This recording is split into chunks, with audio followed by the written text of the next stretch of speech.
Hello, hello, hello. Thank you so much for coming. Thank you for the invite. It's an honor to be here. Thank you for my students who came. I'd like to think not just because you had to and because I bribed you with extra credit, but I appreciate you in the audience nonetheless. So, in 2010, there was a story on the news that captured my attention. Often you hear stories, and this was near the town that I live in. I live in the far western suburbs, and this took place in Oswego. So I have a lot of friends and relatives, and that's my neck of the woods. And this story was particularly tragic.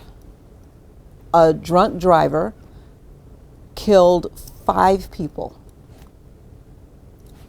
And so as soon as I heard that, and they were teenagers, and as a mom of 4 of you heard, that struck me deeply.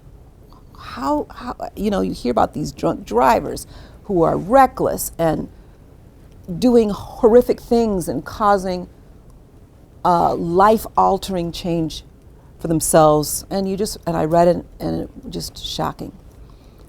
But then as I read the article, there was something about this particular driver, something about this particular person's story that struck me. Sandra Vasquez she got a call from her sister saying, please pick me up at a party. I need to get home, there's been drinking, I just need to get home. Like a good big sister, she went and got her younger sister. She herself had been drinking though. And when she got to the party, a bunch of teenagers, as teenagers do, some of us were just teenagers, piled into the car to get a ride home. And she was nice enough to take everybody home. Kids were drinking, they piled into the car. And so when she did it, she was doing a favor, giving kids a ride home, and yet she was intoxicated. And she ran into a pole, and of the 8 passengers, 4 were instantly killed. The next victim died 8 days later. Sandra herself at the time was only 23. And when she realized what she had done, she was devastated. Sentencing 3 years later in 2010, she's hearing the impact statements of the survivors. So after the sentencing, after the guilty verdict that was sure to come, she is haunted by what she did. She's a mother of 2, young mother. Her child was 2 and 6. And she was haunted by the horrific thing that she did. The victims are reading their statements. One mother is saying how she saw her son and could not close his eyes. They had to stop the trial because of Sandra, who was screaming in agony of what she had done. Regret. Interestingly enough, in this case, the judge in that trial is a very close family friend. He's still a very close family friend. He's one of my late husband's best friends. He is a fine man, a good man, and a fair man. And the verdict came. They had to stop the trial. She's listening to the impact statements. She's haunted by what she did. Guilty, guilty, guilty. Parents, family, her own children. She's ruined so many lives. And I thought, what do you do with that kind of regret? What do you do when you have done things in your life that you just can't take back? What do you do with regret? You don't live to my age which is a little over 40, 50. We won't say how close to the next decade I am.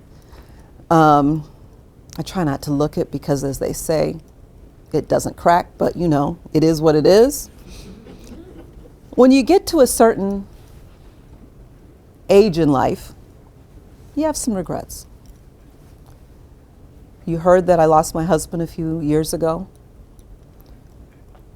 There's always things that you wish you could have done, wish you could have said, moments that you wish you could seize. Regret. My father used to tell me, I lost him in 2021, he used to say, try not to do things that you can't take back. Try not to make mistakes that you can't undo. You are going to have regrets, he would tell me when I was your age. Try not to have regrets. And if you do make them, try to minimize them as much as possible.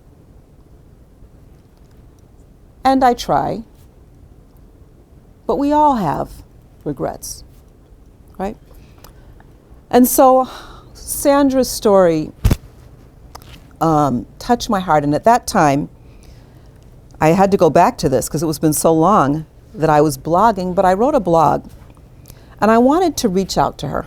And I wrote, Dear Sandra, Socrates said that the unexamined life is not worth living, and there comes a moment in a woman's life when she must take stock of her life. Zora Neale Hurston wrote, there are years that ask questions and years that answer. Sandra, you've been forced to ask yourself some hard questions. And I know that you, like the rest of us, when we examine our lives, will arrive at answers you don't like. The cause of your regret is obvious and wrenching, but I want you to know that you are not alone. I don't care how well a woman dresses, how many lavish vacations she takes, how much respect she commands at work. I promise that if for a moment you could get past the facade and peer into her heart, you will find that she too has regrets, just like you, just like me. Sometimes as women, we regret for loving a man, or too many to count, who we should have run from at hello. We regret for the good man that got away. We regret for playing when we should be working, and now we have to work. And sometimes we regret for working when we needed to take a break and play. We regret money that we spent that should have been saved. We regret not realizing that there's just a very short window of time to raise a child. And then when it's over, it's over. We regret friendships that have been lost over pride, selfishness, and careless words. So I ask you, what do you do with regret? I continued, Sandra, the trial is over. The appeals will begin, all of which is out of your control. But what to do with regret? And what I want to share with you is the same thing that I share with myself. The truth is, there's nothing you can do about the past. It happened. You can't undo the actions from our past. God knows we would if we could. It's impossible to erase the past from your memory. But what we do with regret is not to let it define us. Let it not become mired in the would-haves and could-haves and should-haves. Sometimes regret is there so we can take an honest look at our lives. My favorite parable is that of the prodigal son, and there's a part of that story when the prodigal son came to himself. There's a moment in time when we got to come to ourselves. We got to look our own self in the mirror and take stock. Regret can help us do that. But after we have taken stock, then we have to do, and you heard I'm a licensed minister, so I'm licensed to preach, and I'm going to say that sometimes we got to Forget those things that are behind. Paul says, and look toward the prize. Sometimes the only thing you could do with the past is to forget it. Not forget it as in erase it from your memory, but forget it as a weight that is holding you back. You can't drive looking in the rearview mirror, or else for sure you're going to crash. We use the pain and lessons of our past, and it becomes a part of us. The loss of my husband is it's in my DNA, it's in my molecules, it's in every fiber of my being. My love for him is still real. But I can't stand at an empty grave. I can't stand at a grave, right? I can't look at ground. At some point when I buried him, I had to walk away. I had to decide to live. And with regret is your chance to take stock and live. And that's what I told Sandra. I said, Sandra, there's absolutely nothing left to do with regret but to forget it. There's nothing you can do about the past. It happened. You can't take back your actions on the night of February 11th, 2007, any more than any of us can undo the actions from our past. The dead are buried. Leave them to God. But don't let them or anything else from your past haunt you. None of us is the person we wish we were. We've hurt others, but we will not be defined by our failures. There's more to us than that. I was reminded of this Sandra story. I wrote this in 2013, 10 years ago. Yesterday, at 9 a.m., Sandra left the Aurora Correction Center a free woman. Sandra left the jail. She's 39 years old. She was incarcerated when she was 26. She served her sentence. And one of the things that she wrote when she was interviewed, she had her family and friends were gathered. It was a time of celebration, but also a time of mourning. She knelt on the ground and cried and prayed that this event would be used for good. Sandra now wants to dedicate her life to the victims. She wants to meet each of the families. Even if they don't want to see her, she respects their right to forgive or not to forgive, but she wants them to know that after all these years, she's still desperately sorry. She said that now she wants to honor the incarcerated women that are still left in the prison that she met friends with.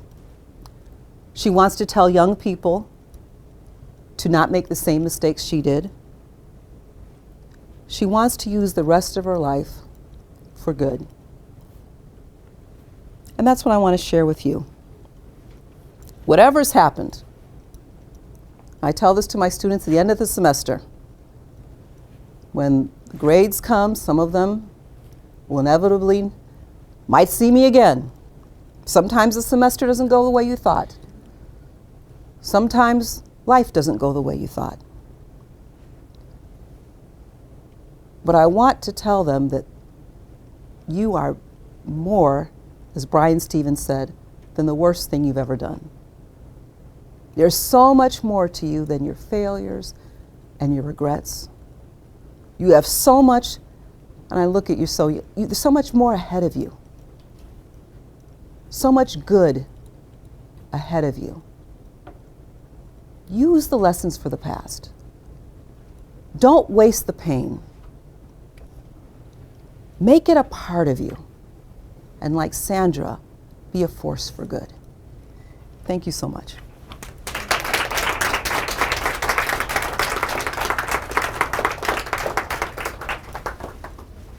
For those of you who have joined us since Monday, can we not just take a moment and realize that we've been in the presence of greatness for 3 days in a row?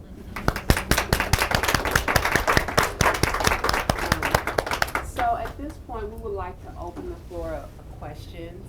I've done this at the last 2 sessions, so I do want to give anyone in the audience a chance, if they have a question for Gail, to have this time now to be able to have the floor. So are there any questions? You get one shot. No, I'm just kidding. You can ask me anything about the case, about, I could tell you this, that the judge, when I posted the blog, I did not know that my husband sent it to him because he knew that that this case, I didn't talk to the judge about it. I almost said his name. I did not talk to the judge about the case. Well, actually, it's public record if you read it. I didn't talk to him about it. We never talked, but my husband, Tim, sent him what I wrote. And he commented back, so true. This case defined his career. He was a new judge at the time. He's now a chief justice. And it haunted him. And he said that he really struggled with justice and mercy because she had never seen somebody who was a plaintiff who was so remorseful. But yet there had to be a balance and it had to be accounting. It was a difficult case. Still is. Still sad. Yeah. So do you find yourself delivering that encouragement and message even after the blog to others that you encounter along the way, especially like if, with you having students, you probably do get to hear personal stories, personal failures, challenges, or whatever. So does that also provide an additional opportunity for you to draw upon your words in the blog and that story to kind of convey encouragement? Yeah, I do. I've used this or parts of this. I've preached this. I've actually, stood for a full hour and preached this whole sermon as a sermon. I have, obviously, part of my job is, I think, I can be, my students will know that I'm very honest with them. When I'm not happy, they know it. But even when I'm not happy, I hope that what shows through is that I love them. And that as I tell them that I believe that the first day of class, I believe that we are brought together for a purpose that's bigger than all of us, right? And that there's something that they can learn from me, something I can learn from them, and that I hope our time is impactful. And more important, I do want them to use their voice. I want to teach them to write better. But I want them to leave my class empowered to be the best they can be. And so part of that is to deal with failure and to not let it define them. So yes, I do try to weave this in. Because frankly, I have failures and regrets, and I wish I could have a do-over on my whole college experience. I wish I could have a do-over. I wish I could. If I knew then what I know now, I'd have still majored in English, but I would have done things so differently. The things I worried about, I wouldn't have stressed about. I would have been a better. There's so many things, right? I've made colossal mistakes financially, huge mistakes. As a mom, being a parent is humbling because you're constantly failing in you fail your kids in small ways and sometimes significant ways. What do you do with that? So it's something that I live with myself. God, who wants to be in this position? And yet, how many of us have left a party, probably should have gotten somebody to drive? There's there but for the grace of God in so many things, right? We're all just, it's just by the grace of God that we're not in one position or another. Anything else? Yes. My fellow, when are you going to be speaking? Friday. Friday, okay. Yes. Susan will be speaking Friday. I have about 1,000 questions. I'd love to have a cup of coffee with you. Anytime. But honestly, you brought up such valuable points. We are all so quick to label people as good or bad, and that's not the case. The important point of seeing regrets not as a bad thing, but a chance to learn. Mm-hmm. And you just really touched my heart with today's talk, because we could all benefit from being more generous and offering grace to people when they do us wrong. Yeah. We are all in need of grace, and we all need to extend grace, right? All of us are in need of grace. And all of us are a mixture of good and bad, right? We're not all one thing or the other. We're a complicated mess.